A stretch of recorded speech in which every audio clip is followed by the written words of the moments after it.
Seja muito bem-vindo, seja muito bem-vinda ao programa Olho do Dono Engorda Mais. Aqui nós discutimos estratégias de como aumentar o lucro no confinamento de 50% a 100%. Eu sou o Marcelo Souza e o tema de hoje é como olhar a comida dos bois para fechar a conta e ter lucro no confinamento. E a próxima pergunta que vem na nossa cabeça, que pode vir na nossa cabeça é fácil fechar a conta e ter lucro no confinamento? Não. É típico fechar a conta e ter lucro no confinamento? Sim, é típico. Muita gente consegue. É simples? Não, não é simples. É complexo. Envolve várias áreas e você vai poder dar uma olhada em cada uma delas hoje e ver se o que você está fazendo é o melhor que pode ser feito para a sua situação, para o seu confinamento. Quais são as áreas que você tem que olhar para ter sucesso, para fechar a conta, para ganhar dinheiro no confinamento? Primeiro de tudo, a compra dos bois. Muito importante, não vamos entrar nesse ponto hoje. O padrão dos animais, a recepção desses animais, a maneira como você forma os lotes no confinamento, como você maneja esses animais dentro do confinamento. Depois, a formulação da sua dieta, os alimentos que têm o melhor custo-benefício para produzir o menor valor de arroba engordada para o seu confinamento. Depois, o manejo diário do confinamento, a formulação da dieta misturada no coxo, ou seja, a sequência de mistura dos alimentos no coxo, como essa dieta é fornecida diariamente, quem são os operadores, quais são os processos necessários para distribuir essa dieta no coxo, como está o consumo do confinamento, como está a sua curva de consumo.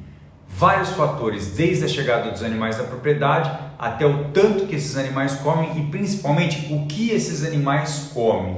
Hoje nós não vamos falar de ajustes de gestão, de contabilidade, de olhar para o seu confinamento como uma empresa. Talvez você seja gestor de um grande confinamento, que sim, já é há muito tempo uma atividade empresarial com todos os processos pertinentes a essa atividade, mas talvez você seja o proprietário do seu confinamento. Talvez você ainda não esteja olhando com um devido olho de empresário, mas esse não é o nosso tema hoje. Se você quiser saber um pouco mais sobre isso, você pode procurar lá o meu amigo Daniel Pagotto, lá na Trato Consultoria, e ele vai poder te assessorar, te dar bastante ferramenta aí de gestão. Mas hoje nós vamos falar de comida dos bois no coxo. Olho no coxo. E qual é a primeira ação que você precisa tomar realmente dentro do seu confinamento para chegar no lucro, para fechar a conta? É parar de perder. Parar de perder comida. Parar de perder comida para o ambiente, parar de perder comida por problema de consumo, por problema de digestibilidade, de aproveitamento dessa comida dentro do boi. Um dos pontos que mais se perde dinheiro no confinamento é no consumo diário de nutrientes. Como assim, Marcelo, consumo diário de nutrientes? Quando você formula uma dieta, você pressupõe que esse animal, que os bois estejam comendo, por exemplo, uma quantidade certa de proteína, uma quantidade certa de energia, uma quantidade certa de fibra, uma quantidade certa de matéria seca. E muitas vezes isso não está acontecendo. Por vários processos, por várias situações, por vários problemas, na verdade, que podem acontecer no meio do caminho, como, por exemplo, uma matéria-prima que foi armazenada no tempo, como bagaço de cana, e teve inclusão de água da chuva, teve incorporação de água da chuva. O que acontece nesse momento? Eu tenho uma matéria-prima que está cadastrada no meu programa de formulação e esse programa de formulação ele simplesmente está considerando que eu tenho tantos por cento de matéria seca em cada matéria-prima. Se eu tenho uma alteração no padrão de matérias secas de cada matéria-prima, obviamente que o cadastro do meu programa vai estar errado. E aí a quantidade de nutrientes que esses animais estão ingerindo diariamente estão erradas. Então a minha previsão de resultado também está errada. Então o primeiro ponto, o primeiro lugar que eu mais perco é quando eu não conheço de verdade os ingredientes da minha dieta e eu estou perdendo na ingestão de nutrientes, na ingestão diária de nutrientes por esses bois. E muitas vezes você está focando lá na formulação da dieta, você está com um problema aparente no confinamento, mesmo antes de matar os bois, você detectou um problema e está focando qual ingrediente, como eu posso melhorar a formulação da minha dieta. E na verdade, a formulação não está errada. O que está errado são os ingredientes, ou seja, os níveis nutricionais de cada ingrediente da sua formulação. E você pode tentar corrigir melhorando essa formulação e não vai dar certo. Porque se você não souber exatamente os níveis nutricionais de cada componente que está entrando na dieta, o programa vai ser alimentado errado e você vai tentar corrigir de uma forma e não vai funcionar. Então, a maneira certa de fazer isso é começar a olhar para cada parte, para cada etapa da preparação da comida, da distribuição da comida, do armazenamento dessa comida. Então, se eu for falar primeiro de tudo no armazenamento dessa comida, eu tenho que considerar o quanto que eu estou permitindo que a água da chuva, por exemplo, seja incorporada nesse alimento. Não só, como eu disse anteriormente, numa matéria-prima que está armazenada ao ar livre, mas também numa matéria-prima que está armazenada, por exemplo, num barracão, e eu tenho algum tipo de infiltração de água, que muitas vezes eu não percebo, eu não estou verificando. Se eu estou na época de chuvas, e uma incidência grande de chuvas, e às vezes eu tenho chuvas constantes, num volume muito grande, mas às vezes eu tenho chuvas muito fortes que acontecem num período curto, e essas chuvas muito fortes, elas podem quebrar o telhado, danificar, entrar água dentro do barracão, simples assim. Entrou água lá e você não percebeu, está entrando água e você não percebeu. O que acontece quando essa água entra? Ela se acumula em alguns locais, muitas vezes em cantos, ou muitas vezes quando a infiltração vem da parede, as paredes se tornam úmidas e aí eu tenho uma incorporação de água naquele alimento. Essa água incorporada modifica totalmente a característica, primeiro a matéria seca daquele alimento e depois a característica bromatológica, porque uma vez que entra água e esse teor ganha, e esse alimento ganha maior teor de água livre, então essa água que entrou, ela serve para a proliferação de micro-organismos que consomem nutrientes desses alimentos. A maneira certa de parar de perder é verificar os processos, é acompanhar todos os processos que são feitos no dia a dia do confinamento. Mas antes disso, você precisa conhecer as características nutricionais de cada alimento presente na sua dieta.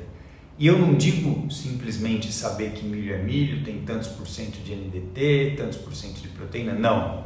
É analisar cada matéria-prima que chegou ali, porque ela pode ter e pode não ter. E também ela pode perder nutrientes pelo caminho.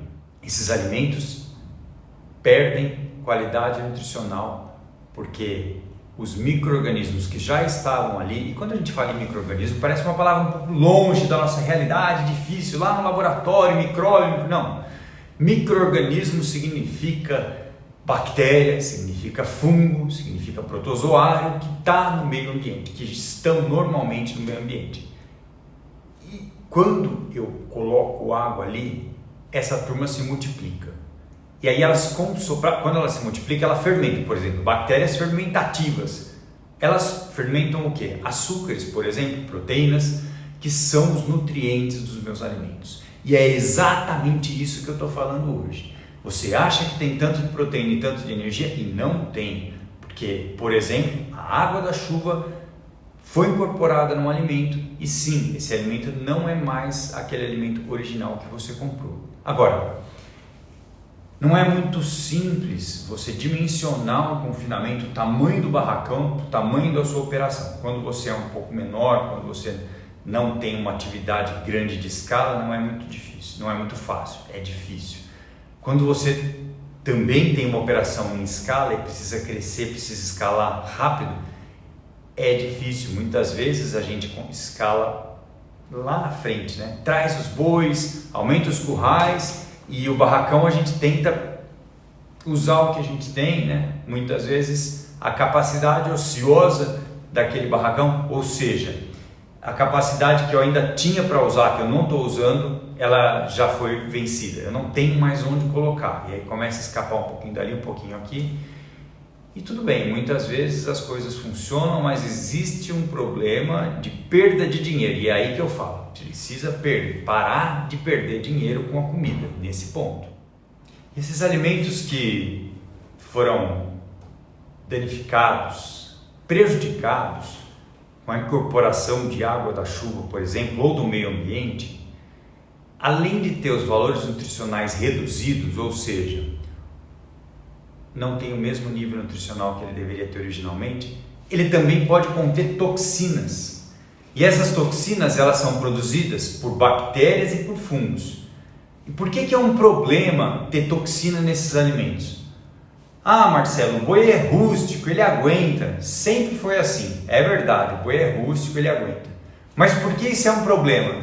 Porque você perde dinheiro com essas toxinas.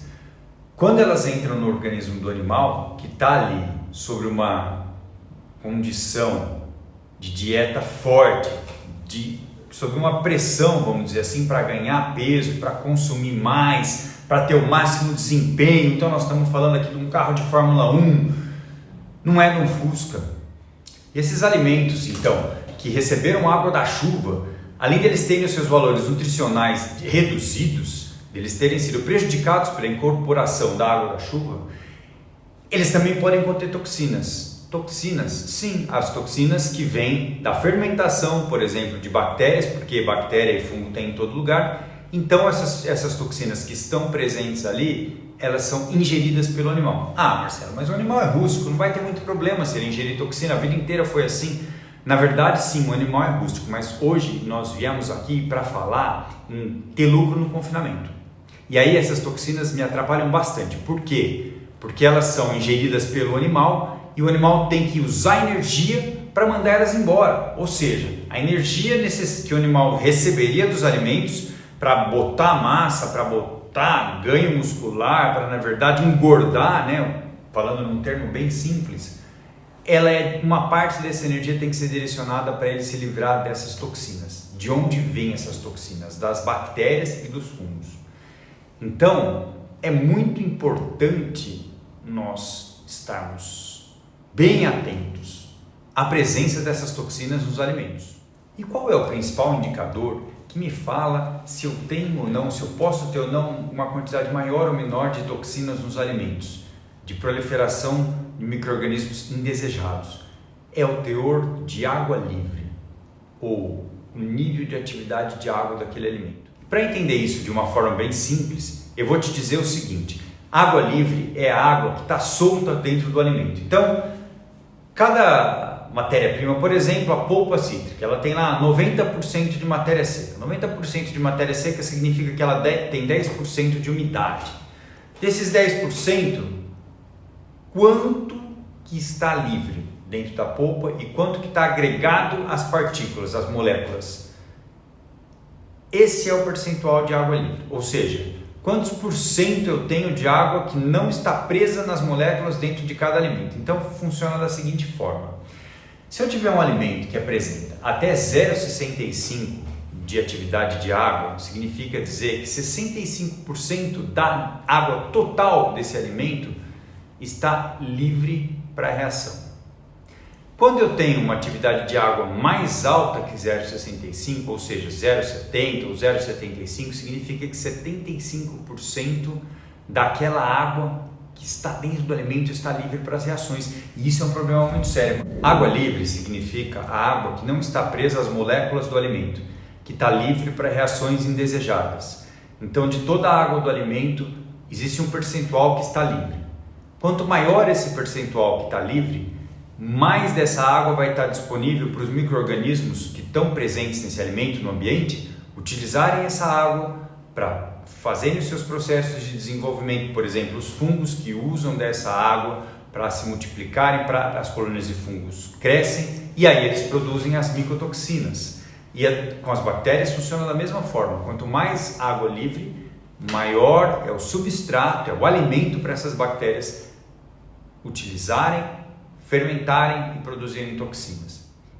Um bom parâmetro para avaliar se um alimento realmente tem grande chance de ter proliferação de bactérias com produção de fungos e micotoxinas é um teor de água livre acima de 0,7. O teor de água livre deveria ser até 0,65. Quando ele atinge 0,7, significa que 70% daquela água está livre para as reações indesejadas. Se eu tenho um teor de água livre de 0,7 ou maior que isso, significa dizer que sim, existe atividade de crescimento fúngico naquele material. E é justamente esse o nosso problema, porque esse fungo que cresce é o que produz a micotoxina. E a micotoxina está lá. E aí o animal vai se alimentar dessa micotoxina. E não só o animal. Nós, seres humanos, também comemos micotoxina. E pensando nisso, então, os ingredientes mais úmidos da dieta podem ser sim a maior fonte de problemas dentro de um confinamento. E a silagem vem logo na nossa cabeça, porque sim, a silagem é um dos alimentos mais úmidos e que passa por um processo fermentativo importante. Muita coisa pode acontecer no meio do caminho com a silagem. Por exemplo, se eu não consigo compactar bem, se eu não consigo impedir que eu tenha entrada de ar dentro do silo, ou se eu tenho pequenos furos na lona e esse ar chega, só o fato dela não estar totalmente vedada, eu já vou ter um problema, por exemplo, de crescimento fúngico. Se eu tenho entrada de água dentro do silo, tem um teor de água livre muito maior, e aí eu tenho uma proliferação muito acentuada de bactérias e fungos. E essa silagem provavelmente vai estragar, dependendo do tanto de água que entre no momento que ela está ali ensilada. Então a silagem pode ser um dos maiores problemas, porque eu posso ter tanto um erro de processo fermentativo, aliás, um erro de manejo que gera um problema de processo fermentativo, como eu posso ter também um erro de manejo depois que o silo está aberto, onde a entrada do oxigênio, a entrada do ar nesse silo já imediatamente desperta uma série de reações. Por exemplo, o crescimento de fungos. Então, se eu demorar para usar essa silagem, se eu precisar transportar essa silagem de um local até o outro, se essa silagem passar a noite para ser misturada na dieta, enfim. Quanto mais tempo essa silagem ficar em contato com o oxigênio, pior é a qualidade dela. Então, eu tenho um problema tanto antes, quando eu estou fazendo o silo, quanto depois que esse silo já está aberto. Sendo a silagem um dos principais focos de micotoxina dentro de uma dieta de um confinamento. Uma outra matéria-prima que chama bastante atenção, e sim, nós temos que ficar de olho, é o resíduo úmido de cervejaria, porque é um excelente alimento. É uma fonte de proteína, é uma fonte de energia, é um alimento rico em nutrientes, mas também um alimento que muitas vezes tem baixa matéria seca e, além disso, tem alta atividade de água. As coisas são um pouco diferentes.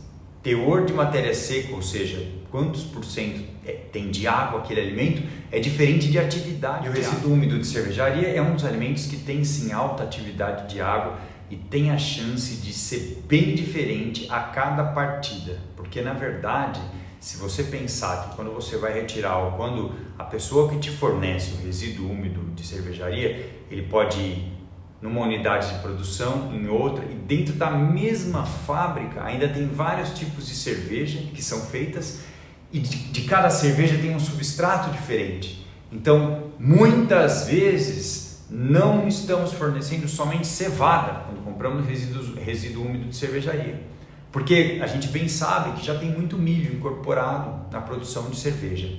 Então, dependendo de onde vem ou pensando na mesma unidade, se vem sempre do mesmo lugar, pode ter mais de um produto, mais de um tipo de cerveja sendo fabricado e aí o meu resíduo vai ser bem diferente.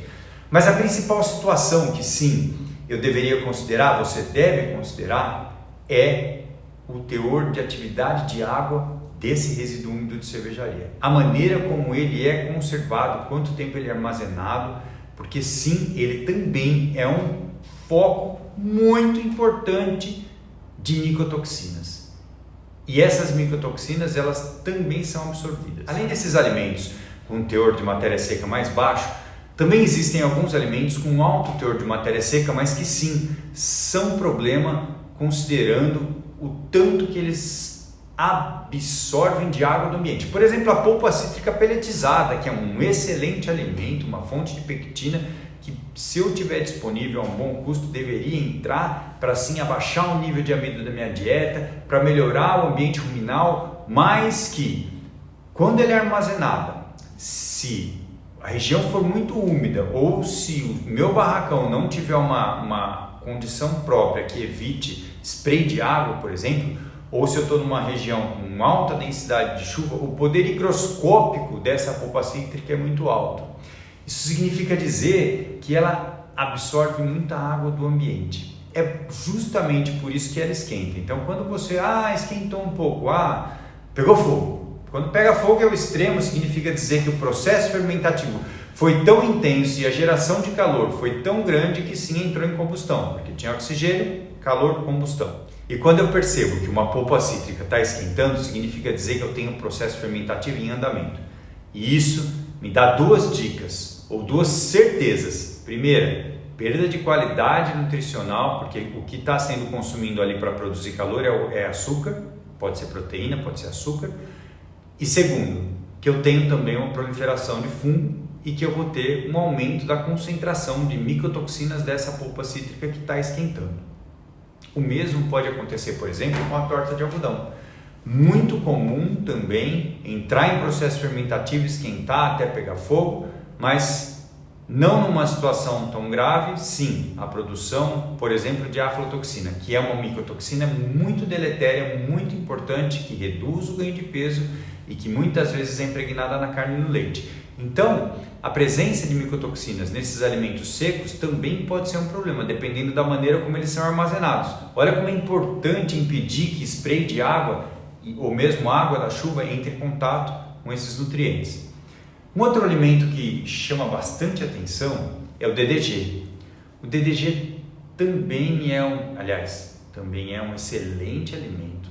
E agora, cada vez mais, em regiões que não haviam, a gente está passando a ver DDG pelas indústrias que estão se instalando, enfim. Nós temos sim que utilizar, porque a digestibilidade, o aproveitamento do amido que está dentro daquele DDG é muito maior do que do milho grão. Então sim, é um componente importante, mas eu não vou falar aqui do teor de enxofre dele, porque ele tem também, e aí a gente tem que ter um pouco de cuidado na inclusão máxima de DDG, mas eu vou falar do teor de micotoxinas dele, que é muito grande e muito importante também. Porque no milho a gente também tem micotoxina. E quando ele passa pelo processo, elas são concentradas. E também existe alguma atividade de água que pode estar mais alta dentro desse DDG. Mas o milho, apesar de ser um alimento seco, ele também comumente contém micotoxina. Comumente ele pode conter fumonisina, que é uma toxina que dá problema. Dependendo da concentração de fumonisina, é muito grave o problema. Por exemplo, fazendo um paralelo, equinos que são alimentados com algum tipo de fumonisina podem até morrer por leucocefalomalácia. E os ruminantes também podem ter um prejuízo muito grande quando eles ingerem milho com micotoxina. Agora, vamos parar um pouquinho. Vamos olhar para dentro da nossa atividade. Vamos olhar, nós estamos vivendo no ano de 2021. Os processos mudaram muito, as matérias-primas melhoraram muito. O teor, o que a gente via antes de milho que era colhido na roça, que não passava por secador, que dava problemas seríssimos, isso em geral não existe mais. Eu não sei se na sua região aí ainda é comum ver isso. Aqui perto de Bauru, onde eu moro, não, eu não vejo mais isso. A maior parte dos lugares que eu vou tem sim matérias-primas muito boas, muito bonitas e as coisas funcionam. O que eu estou querendo dizer hoje é que mesmo dentro dessa situação onde tudo funciona, se eu tenho incorporação de água, eu vou ter um problema. E o outro problema é quando eu não tenho incorporação de água e eu tenho níveis discretos de micotoxinas em todos esses alimentos. Pô, Marcelo, mas se eu não tenho incorporação de água, por que eu vou ter micotoxina? Por que eu vou ter toxina de fungo ali se não tem água para esse fungo crescer e se desenvolver? E a verdade é o seguinte: em algum momento, seja enquanto, por exemplo, esse milho estava no campo, seja depois que ele foi colhido e foi para o secador, seja depois que ele foi para a sua fazenda, ele passou por vários lugares e todos esses lugares têm fungos. E se tem fungo, tem quantidades pequenas de micotoxina. Pode ser quantidade grande, mas eu estou falando de quantidade pequena. Porque percebe que muitas vezes a atividade empresarial, a produtividade nos confinamentos está muito maior, porque a atividade empresarial melhorou muito. E aí essas pequenas arestas, esses pequenos ladrões de performance passam a ser muito importantes. Mesmo quando eu tenho níveis baixíssimos de micotoxina em alimentos bem conservados, mas que em algum momento, por exemplo, quando eles estavam no campo, eles sim tiveram um ataque dos fungos. E quando você está com um problema no seu confinamento, ou seja, estou precisando apertar aqui, arrochar ali, estou precisando fechar a conta. Isso é muito comum. Normalmente, o que a gente faz? A gente vai comprar mais barato, eu preciso comprar mais barato. E é claro que eu preciso procurar os alimentos de bom custo-benefício, mas eu tenho que saber quanto eu estou pagando, por exemplo, na tonelada da matéria seca, isso é óbvio para você. Quanto eu estou pagando num quilo da proteína, enfim. Eu tenho que saber o que eu estou comprando. Porque quando eu tento comprar coisas muito baratas, muitas vezes resíduos que pegam frete de retorno, ou que na minha região é muito comum, ou que eu tenho uma indústria que é alimentícia que me dá um resíduo, nossa, cheio de açúcar, cheio de amido, Marcelo, eu tenho que usar isso, não tem jeito, é barato, é de graça, é muito bom. E esse é o jeito errado de corrigir o problema. Porque quando você usa isso, você muitas vezes, além de botar um teor de energia muito mais baixo do que você imagina, pelo tanto de contaminação que tem naquele resíduo, você está levando o animal a uma situação de estresse nutricional, de estresse devido à produção de anticorpos que vai ter que ser feita, porque ele está comendo muita porcaria junto com aquele resíduo. Marcelo, não, mas eu não uso esse tipo de coisa, eu não uso. Mas olha, se tiver uma polpa mais barata ou um alimento mais barato, eu vou logo querer comprar. Perfeito. Mas saiba quantos por cento tem de atividade de água nesse alimento. Porque se você tentar corrigir, mesmo que o alimento não seja deteriorado, seja um alimento comumente utilizado e recomendado, e você tenta corrigir um problema de contábil, de excesso de despesa ou de receita baixa para fechar a conta, para dar lucro, comprando mais barato sem saber exatamente o que você está comprando, o tanto de micotoxina que vai ter ali vai te levar esse dinheiro embora. Porque os animais vão ter problema de digestão, vão ter problema de digestibilidade, na verdade. Os animais vão deixar de comer muitas vezes. É comum ter diarreia nos animais, uma mudança no score de fezes. E aí todo o dinheiro que foi investido na dieta, ele está indo embora uma parte nas fezes. E esse é um outro ponto muito importante. Porque eu sei que eu tenho que olhar o score de fezes, eu sei que é bonito ver o vulcãozinho, classificar essas fezes, enfim. Mas eu tenho que saber principalmente que um excesso de alimento que vai embora nas fezes é dinheiro que está ali. Então eu tenho que olhar para o rumen, ver como é que estão esses micro-organismos que estão ali, simplesmente que transformam uma boa parte de todo o alimento que eu dou para o boi em energia. E quando eu olho para o rumen, eu tenho que saber o desafio, o pH, o desafio da minha dieta para que eu chegue, para que eu tenha um valor de pH bom, para que eu não tenha lesão de parede, para que eu não tenha problema de absorção de toxinas que estão ali dentro. Então, cuidar do equilíbrio do rumen é uma parte muito importante que vai me refletir lá atrás, lá no final, lá nas fezes do animal. As micotoxinas são toxinas produzidas por fungos quando eles passam por situações de estresse. Essas toxinas elas são moléculas químicas altamente resistentes a todos os processos térmicos conhecidos. Quando eu pego uma micotoxina, como por exemplo a aflatoxina, e submeto ela a um processo de fervura, a uma altíssima temperatura, e depois eu analiso, ela está lá inteira ainda, ela não foi neutralizada com uma fervura. Então, por exemplo, quando eu pego um alimento que eu cozinho para matar os micróbios que estão ali, isso é uma coisa convencional, você já sabe, cozinhou, matou os micróbios, o alimento ficou próprio para ingestão. Isso não acontece com a micotoxina, ela passa por uma fervura e permanece intacta. A mesma coisa quando eu submeto, por exemplo, essa mesma aflatoxina ao congelamento, a temperaturas baixíssimas. Estudos demonstram que ela permanece intacta. Então, ela é uma molécula química, diferente de um vírus e de uma bactéria, que provavelmente eu consigo matar com a fervura ou com o congelamento ou com um agente químico. A micotoxina ela não pode ser eliminada. Ela tem uma estrutura física fixa, uma molécula que entra no organismo como um corpo estranho. E quando a micotoxina entra dentro da corrente sanguínea, o organismo reconhece aquilo como um problema e ele precisa eliminar, precisa mandar embora. Qual é o processo para que isso aconteça? Ela é levada até o fígado. Lá no fígado, sim, ela vai sofrer um ataque e vai ser neutralizada, vai ser metabolizada e vai ser eliminada nas fezes e na urina depois. Então percebe, ela entrou no organismo, precisou ir até o fígado e depois ela foi transformada, foi detoxicada para ser eliminada. E qual é o problema disso? O problema disso é o gasto de energia. É o gasto de energia que nesse animal, que nesse boi que está numa dieta firme, num confinamento muito bom, eu não deveria ter, porque eu estou jogando esse dinheiro fora. Quantos por cento, em média, um animal que se alimenta diariamente com micotoxina deixa de ganhar de peso?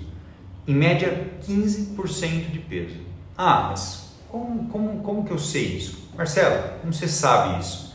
Na minha experiência de 5 anos, acompanhando confinamentos que usam adsorventes de micotoxina de alta qualidade, realmente os animais passaram a ganhar em média 15% a mais. E isso faz uma diferença muito importante. E essa é justamente a maneira certa de resolver um problema quando eu estou precisando fechar a conta, quando está tudo redondo e eu não consigo descobrir o gargalo, não consigo descobrir o ladrão.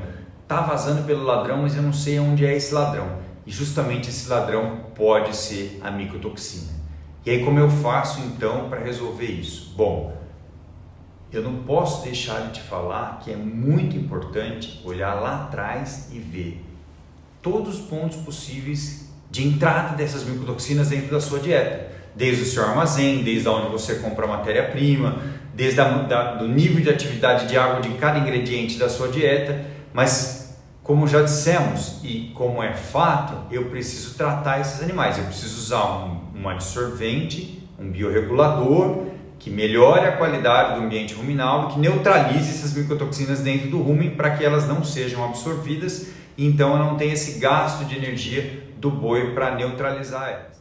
E além de roubar a performance dentro do confinamento, as micotoxinas também levam a um outro prejuízo muito importante, que é a queda da imunidade dos animais. Imunidade é resposta, é força, é resistência do animal contra as doenças dentro do confinamento. Então, nos dias de hoje, com a roupa valorizada, com a matéria-prima no preço que está, eu não posso me dar o luxo de deixar esses animais lá dentro do confinamento com um alto desafio. Não posso desafiar a imunidade deles. Por mais que a minha dieta seja boa, se eu estiver levando constantemente um nível de micotoxina para dentro do animal, eu vou ter problema. Em todos os animais? Não são em todos os animais. Você vai ter problema somente em alguns animais. Dentro de cada lote eu já tenho os melhores e os piores. Os piores normalmente são os que apanham, são os que são submissos, apanham de outros animais, né? Porque dentro de uma coletividade de animal eu tenho os que mandam e os que são mandados. E em média 10% de cada lote são submissos. Esses submissos já apanham, já vivem sob estresse porque eles apanham, então eles vivem bem preocupados, né? Eles têm uma produção alta de cortisol, porque eles apanham, porque eles vivem sob estresse, eles não consomem da mesma forma, eles não ganham da mesma forma e eles são os que vão ficar doentes. E apesar de ganhar menos, eles ainda me dão lucro, né? Então, se eu consigo melhorar condições de manejo para que a minha homogeneidade dentro do lote seja melhor, ótimo, e eu tenho que perseguir isso. Mas, se eu não cuidar das micotoxinas, eu vou perder animais justamente esses, que são os mais sensíveis. Então, quando eu tenho uma dieta boa, um bom manejo e ainda assim eu estou colocando micotoxina para dentro da minha dieta, sim, eu vou ter uma chance maior de perder os animais que são os menos resistentes dentro de cada lote. Isso para mim é uma fonte de prejuízo. Se você está aqui até agora é porque você quer fechar a conta, é porque você quer melhorar o lucro no confinamento. Então anota aí, tem que absorver as micotoxinas, tem que resolver esse problema. E de quebra, quando você usa o VLN Conf, por exemplo, além de absorver essas micotoxinas, as leveduras vivas que estão ali dentro, elas servem para melhorar a qualidade do ambiente ruminal e qualidade melhor de bactéria, degradabilidade melhor de alimento, qualidade melhor de desenvolvimento de bactéria. Essas bactérias que estão ali, que são benéficas, que produzem ácidos graxos voláteis, elas em ambiente, quanto mais anaeróbio o ambiente melhor, essas bactérias que estão ali dentro, elas se beneficiam quando você coloca a levedura viva ali dentro do rumen. Um outro ponto muito importante são os pré-bióticos, o mananoligossacarídeo, conhecido como MOS, que é a nutrição para essas bactérias do rumen. Então, eu melhoro um pouco a qualidade do ambiente ruminal, depois eu melhoro mais ainda, depois eu alimento essas bactérias, depois eu quelo as micotoxinas e aí eu dou para esse animal uma condição de responder à minha dieta muito melhor. E com isso eu consigo chegar lá na frente e falar assim, opa, eu tinha aqui 1.600 gramas de ganho de peso diário, 1,6 kg por dia, passei para 1.800, o que aconteceu? Eu resolvi um problema, e esse problema da minha dieta eram as micotoxinas. Uma vez eu estava lá com o Ricardo na Fazenda Santa Rosa, e a gente estava fechando uma dieta, fazendo as análises, formulando, e aí ele falou assim: Marcelo, eu tenho uma polpa aqui que está no silo bag faz 2 anos. Eu abri e vi que essa polpa ela tem colônia de fungo. O Ricardo é veterinário também, amigo meu. Marcelo, eu tô vendo aqui as colônias. E aí, o que a gente faz? Usa, não usa? Ricardo, você tá com a polpa aí, ela tá com fungo, tá? Vamos colocar um absorvente em uma quantidade maior, porque eu já estou vendo a colônia presente. Então, uma coisa importante é o seguinte: se a micotoxina você não vê, a colônia de fungo você vê. Não significa que quando você não tem colônia de fungo que você não tem micotoxina, porque como acontece normalmente é que lá no campo a minha matéria-prima entra em contato com os fungos de campo e a micotoxina é produzida lá e ela vem junto com o grão. E depois ela chega dentro do boi. Nesse caso, o Ricardo falou: Marcelo, eu estou vendo a colônia de fungo, ou seja, os alimentos os fungos estavam em crescimento, as colônias estavam crescendo e produzindo micotoxina ali dentro daquele silo bag, porque apesar de ser uma maneira boa de estocar, alguma coisa aconteceu ali, né? Por exemplo, esses porcos aí do mato que entram agora, os pássaros, enfim, e acaba furando e aí entra oxigênio e aí é um problema. Bem, nós fizemos uma formulação, utilizamos o dobro da dose do absorvente de micotoxina porque as colônias eram visíveis e as vacas ganharam 1,8 kg por dia. Ele ficou muito satisfeito e eu também, porque a gente sabe que quando uma matéria-prima está visivelmente problemática, jogar fora é complicado. Tem hora que não tem jeito e aí você tem que tomar uma decisão e nem sempre é uma decisão fácil. Mas nesse caso, nós controlamos as micotoxinas que estavam presentes ali naquela polpa com o dobro da dose do absorvente e funcionou muito bem. Quais são as etapas que um bom absorvente de micotoxina ele deve cumprir? Inicialmente ele deve ter uma argila vulcânica, um absorvente inerte que entra dentro do rumen e simplesmente se liga à micotoxina, forma um complexo e manda ela embora do organismo. Então, por exemplo, a bentonita é um excelente absorvente de micotoxinas que são polares com uma aflatoxina. Existem jazidas diferentes de bentonita e algumas bentonitas têm maior capacidade de se ligar às toxinas. E esse é um ponto muito importante quando você escolhe uma matéria-prima, por exemplo, para fazer um absorvente de micotoxinas como o VLN-Conf. Um outro ponto muito importante é que não basta você colocar um absorvente inerte ali dentro. É muito importante que você dê condições ao rumen para que ele mesmo melhore o seu equilíbrio, ou seja, para que a população de bactérias entre em equilíbrio, se estabeleça uma simbiose ruminal, ou seja, um animal que está dentro de um confinamento, que tem um desafio alto, que tem uma dieta riquíssima em concentrado, tem toda uma alteração de microbiota ruminal importante que deve ser até feita de uma forma gradativa, com as adaptações que são realizadas no início do confinamento, mas sim, a microbiota que está ali dentro é totalmente diferente do animal que está no pasto. E quando eu alimento, eu coloco pré-bióticos ali, como o mananoligossacarídeo, por exemplo, eu alimento essa microbiota, eu melhoro a estabilidade dela. Então eu consigo fazer com que esse animal tenha maior degradabilidade dos alimentos que são fornecidos na dieta. Se eu tenho maior degradabilidade, eu vou ter maior digestibilidade da dieta. Então os pré-bióticos, eles são ingredientes que servem como nutrientes para as bactérias do rumen. E tem mais um detalhe, eles também se ligam a alguns tipos de micotoxinas e impedem que elas sejam absorvidas, neutralizando-as. Um outro ponto, uma outra etapa muito importante que o VLN-Conf cumpre são os beta-glucanas, que são estimulantes do sistema imune. As beta-glucanas são muito conhecidas, inclusive, pela medicina humana, por estimular o desenvolvimento de células imunes do sistema imune, para que esse animal esteja mais protegido contra o ataque das doenças, dos micróbios que levam às doenças. Por exemplo, pacientes que estão em tratamento de câncer, por exemplo, tratamento oncológico, costumam utilizar a beta-glucana para melhorar as defesas imunes. Por que é importante usar a beta-glucana no confinamento? Porque, como eu disse, os animais que são mais sensíveis têm mais chance de pegar a doença e justamente esses animais é que eu posso perder, é que podem morrer. Então, quando eu uso imunoestimulantes, eu contribuo para que a taxa de mortalidade do meu confinamento diminua. Então, veja lá, primeiro passo, o MOS ele melhora a nutrição da microbiota do rumen. Isso por si só já confere ao animal maior capacidade de resistência, porque significa que ele vai estar tendo mais energia, aproveitando mais energia da dieta. A beta-glucana vai lá e induz a produção de células de defesa do organismo. E a quarta etapa do VLN são as leveduras vivas. Levedura viva consome oxigênio do rumen, melhorando a condição ambiente ruminal para que também haja uma maior degradabilidade dos alimentos da dieta, maior digestibilidade e aí maior aproveitamento da dieta. Então essas quatro etapas, ou seja, eu coloquei uma coisa ali que tinha uma função de acabar com o problema da micotoxina, não simplesmente absorver, mas melhorar também a qualidade do ambiente ruminal. E como isso te ajuda a aumentar o lucro no confinamento de 50% a 100%? Exatamente como aconteceu lá no Buiderweg durante 5 anos, onde nós iniciamos os trabalhos e fomos aperfeiçoando esse trabalho antes de disponibilizar ele para o mercado, e nós chegamos a um resultado de ganho de peso médio de 15% superior com o uso do VLN Conf. Se você consegue fornecer uma dieta para os animais no confinamento muito parecida com a dieta que foi formulada, se você consegue distribuir muito bem essa dieta em 6 tratos ou mais tratos, dependendo de acordo com a orientação do seu técnico, mas distribuir muito bem essa dieta durante o dia, se a sua curva de consumo está boa, está dentro do esperado e os animais não ganham peso, alguma coisa está errada.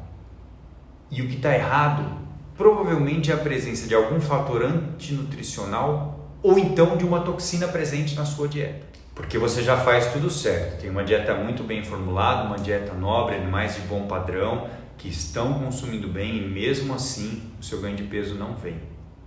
Isso significa que sim, tem um problema que você não consegue ver e esse problema pode ser a presença de micotoxinas presentes em cada um dos componentes da sua dieta, sejam eles componentes úmidos ou componentes secos. E de tudo que nós falamos hoje, você vai sim poder sair desse vídeo com algumas coisas para implementar de imediato no seu confinamento para sim aumentar o lucro, para fechar a conta e ganhar dinheiro no confinamento. A primeira delas é olhar para cada matéria-prima presente no seu confinamento, analisar, ver quantos % eu tenho de atividade de água, analisar se eu tenho micotoxina e quanto eu tenho em cada matéria-prima. A segunda é fazer uma análise bromatológica de cada matéria-prima do confinamento e ajustar o seu programa de formulação.